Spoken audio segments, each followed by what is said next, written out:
Bill Gates, Beyonce, ओपरा, mark Zuckerberg, Jeff Bezos और ना जाने वेस्टर्न वर्ल्ड के कौन कौन से बिलियनरीज के नाम लिए जाते हैं जिनके बारे में दावा किया जाता है कि ये इल्यूमिनाटी के मेंबर्स हैं।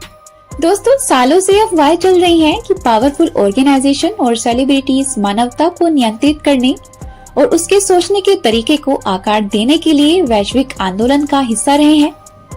ज्यादातर मामलों में यह मूवमेंट प्रसिद्ध इल्यूमिनाटी का रूप ले लेता है। इल्यूमिनाटी एक ऐसा ग्रुप है जो कथित तौर पर पूरी मानव जाति पर पूर्ण नियंत्रण के लिए जाना जाता है। लोग यहाँ तक कहते हैं कि दुनिया की 90% इकोनॉमी इल्यूमिनाटीज के हाथ में है और दुनिया में वही होता है जो कि ये इल्यूमिनाटीज चाहते हैं। लेकिन इल्यूमिनाटी की वास्तविकता क्या है? वास्तव में वे चाहते क्या हैं? तो चलिए बात कर लेते हैं इल्यूमिनाटीज की हिस्ट्री पर।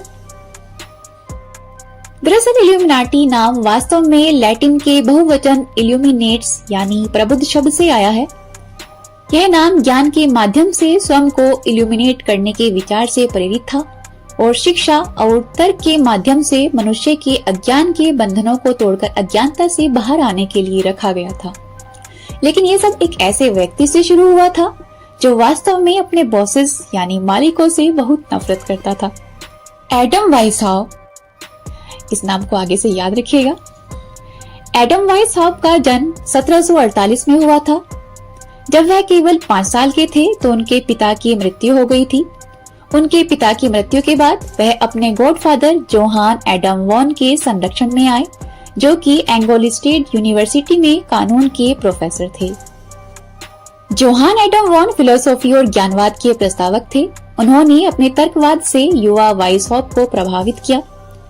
वाइसहॉफ की प्राइमरी शिक्षा एक जेsuit स्कूल में हुई। बाद में उन्होंने एंगोल स्टेट यूनिवर्सिटी में दाखिला लिया और 1772 में कानून में डॉक्टरेट की उपाधि हासिल की। प्रोटेस्टेंट धर्म में धर्मांतरण के बाद वाइसहॉफ को 1773 में एंगोल स्टेट विश्वविद्यालय में कानून के प्रोफेसर के रूप में नौकरी मिल गई, जो मूल रूप से बैटलफील्ड यानी युद्ध के मैदान और जहाजों पर लागू होने वाले कानून थे। कैनन लॉ वह दिशा निर्देश और नियम थे जो किसी धार्मिक संगठन की सरकार चलाने के उद्देश्य से उस रिलीजियस अथॉरिटी द्वारा स्थापित किए जाते थे। कुल मिलाकर वाइसहॉफ चर्च कानून के विशेषज्ञ थे, लेकिन वास्तव में वे पादरी वर्ग के सदस्य नहीं थे। एंगोल स्टेट एक ऐसी यूनिवर्सिटी थी जो ज्यादातर पादरी वर्ग द्वारा संचालित होती थी और सिर्फ पादरी वर्ग नहीं बल्कि जेsuits यानी सोसाइटी ऑफ जीसस के सदस्यों द्वारा संचालित होती थी। बात करें जेsuits की, तो जेsuits की स्थापना 16वीं शताब्दी में पोप पॉल III की स्वीकृति से हुई थी। उनका मिशन वैश्विक प्रचार प्रसार से था, जिसमें शिक्षा पर विशेष ध्यान दिया जाता था और ईसाइयों के विभिन्न संप्रदायों को एक साथ काम करने में मदद की जाती थी। जेsuits ईसाई धर्म की एक मजबूत और ताकतवर, पूरी तरह से ईसाई धर्म को समर्पित सोसाइटी थी और उन्हें दुनिया में कहीं भी जाने और गरीबों और अशिक्षितों की मदद करने के लिए किसी भी विपत्ति को सहने की ताकत रखने वाले की हैसियत से जाना जाता था। जेsuits ने कई औपनिवेशिक क्षेत्रों में विशेष बस्तियां स्थापित की और स्थानीय सरकारों और व्यापारियों की इच्छा के विपरीत अपनी देखरेख में रह रहे लोगों को गुलाम बनने की अनुमति देने से इनकार कर दिया। क्योंकि बंधुआ मजदूर दूर दराज के उपनिवेशों की अर्थव्यवस्थाओं के लिए महत्वपूर्ण होते थे, तो जेsuits के इस कदम से उन्हें आर्थिक प्रगति के रास्ते में खड़े होने के लिए बहुत सी आलोचनाओं का सामना भी करना पड़ा। वैसे जेsuits गुलामी के पूरी तरह से विरोधी नहीं थे। जेsuits दासों द्वारा सहन की जाने वाली क्रूर परिस्थितियों के विरोधी थे। उन्हें लगता था कि दासों के साथ जानवरों जैसा व्यवहार करना बिल्कुल भी उचित नहीं है। दोस्तों, ये वो समय था जब गुलामी एक व्यापक और स्वीकार्य प्रथा थी। लेकिन यह भी सच है कि आर्थिक प्रगति के रास्ते में कोई नहीं आ सकता, यहाँ तक कि धर्म भी नहीं। ऐसा ही कुछ जेsuits के साथ भी हुआ, क्योंकि जेsuits दासों के लिए कुछ करना चाहते थे। इसलिए सन 1773 में पोप क्लेमेंट 14वें ने जेsuits के आदेश को भंग करने का ऑर्डर दे दिया। हालांकि अभी भी कई जगहों पर जेsuits सत्ता में बने हुए थे, जैसे कि एंगोल स्टेट विश्वविद्यालय, जहां पर एडम वाइसहॉफ पढ़ाते थे। एडम वाइसहॉफ, जिनके बारे में मैंने शुरू में ही आपको बोला था कि इनका नाम याद रखिएगा, तो अब इन्हीं की बात की जाएगी। हर तरफ से हमले के चलते जेस्यूट्स ने अपने नियंत्रण वाले विश्वविद्यालय में अपना दबदबा बनाए रखने के लिए ऐसे कर्मचारियों को दबाने का प्रयास किया जो पादरी वर्ग का हिस्सा नहीं थे, जिनमें वाइसहॉप भी शामिल थे। इन सब हालात से निराश होकर वाइसहॉप ने क्रिश्चियनिटी को छोड़कर फ्रीमैसन बनने की ओर रुख किया। लेकिन इस दौर में फ्रीमैसन ऑर्डर अमीर बच्चों के लिए एक डे क्लब बनकर रह गया था, जो कि दर्शन शास्त्र को एक फन और खेल की तरह इंटरेस्टिंग समझते थे। बिल्कुल आज के विपरीत, जहां यह ऊब चुके अधेड़ आयु वर्ग के लोगों के लिए एक डे क्लब है जो दर्शन शास्त्र में इंटरेस्टेड होते हैं।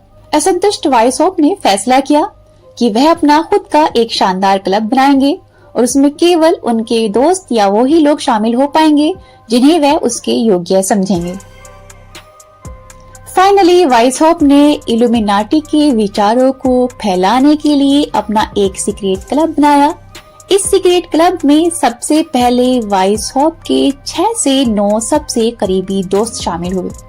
तो दोस्तों, इस तरह से एडम वाइसहॉप ने इल्यूमिनाटी की नींव रखी। दोस्तों, भले ही सोशल मीडिया पर कुछ भी कहा जाता हो, लेकिन इल्यूमिनाटी को धर्म से मनुष्य को मुक्त करने में कोई रुचि नहीं थी, बल्कि वे धर्म की प्रैक्टिस और उसे लागू करने के तरीके में सुधार करना चाहते थे। वाइसहॉप का मानना था कि दुनिया को परिभाषित करने में विज्ञान और धर्म को भागीदार होना चाहिए, न कि प्रतिस्पर्धी या विरोधी, और लोगों के पास दोनों में से किसी एक को चुनने के मामले में स्वतंत्र विकल्प होना चाहिए। इल्यूमिनाटी के पहले दौर में इसकी मेंबरशिप के 3 स्तर थे। पहला नोवोइस, दूसरा मिनर्वल और तीसरा इल्यूमिनेटेड मिनर्वल, जिसमें मिनर्वल का मतलब रोमन ज्ञान की देवी मिनर्वा से होता था। इल्यूमिनाटी का लक्ष्य था स्वतंत्रता और नैतिक समानता का राज्य स्थापित करना, लेकिन उनके सामने एकमात्र समस्या यह थी कि सत्ता में बैठे लोगों को इस तरह के एजेंडा में कोई दिलचस्पी नहीं थी, क्योंकि सत्ता में बैठे लोगों का मानना था कि अगर आम लोग इस तरह से स्वतंत्र हो जाते हैं तो फिर व्यक्तिगत लाभ के लिए उनका शोषण कैसे किया जा सकता है। दोस्तों, यह एक ऐसा विचार था जो कि पूंजीपतियों के विषय में दुनिया में आज भी लागू होता है। वाइसहॉप ने इल्यूमिनाटी की बैठकों में अभ्यास किए जाने वाले रिचुअल्स की एक ऐसी सीरीज बनाई जो या तो फ्री मैसनरी से बहुत अधिक प्रभावित थी या उसके बिल्कुल उलट थी। इल्यूमिनाटीज के मेंबर्स को उनके पसंदीदा प्राचीन सभ्यताओं से जुड़े हुए सीक्रेट नाम दिए गए थे। उदाहरण के लिए वाइसहॉप ने अपना सीक्रेट नाम स्पार्टाकस रखा, क्योंकि वह खुद को मानसिक दासता के विद्रोह का नेतृत्व करने वाले विद्रोही के रूप में देखते थे जो उनकी स्वतंत्रता के लिए लड़ रहा था।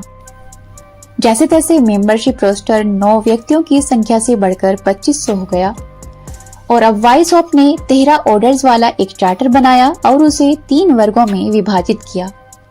इसमें पहले कुछ ऑर्डर्स इल्यूमिनेट्स माइनर के रूप में जाने जाते थे, दूसरे वर्ग के ऑर्डर्स को इल्यूमिनेट्स डिरिजेंस कहा जाता था और तीसरे वर्ग यानी इल्यूमिनाटी के शीर्ष स्तर को किंग कहा जाता था।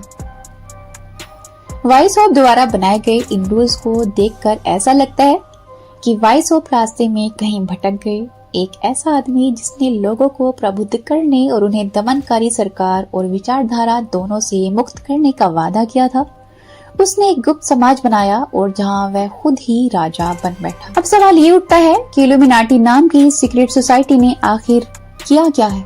वास्तव में उन्होंने किया क्या है? खैर, उन्होंने यूरोपीय समाज के उच्च वर्ग में ज्ञान और सुधार के विचारों को फैलाने का प्रयास किया, लेकिन वे कभी भी एक पॉलिटिकल पावर नहीं बन पाए। इल्यूमिनाटी नाम की सीक्रेट सोसाइटी का चरम बिंदु सन 1777 में आया, जब चार्ल्स थियोडोर ने बवेरिया की गद्दी संभाली और उसने उदारवाद के विचार को फैलाया, जिसका समर्थन इल्यूमिनाटी पहले से ही कर रहे थे। हालांकि चार्ल्स थियोडोर एक कमजोर सम्राट साबित हुए और जल्द ही सत्तारूढ़ इलीट वर्ग ने उन पर बवेरिया के उदारीकरण को वापस लेने का दबाव डाला। इससे अंततः इल्यूमिनाटी पर सीधे कार्रवाई हुई। उनके उदार एजेंडा को राज्य की सुरक्षा के लिए खतरा माना गया।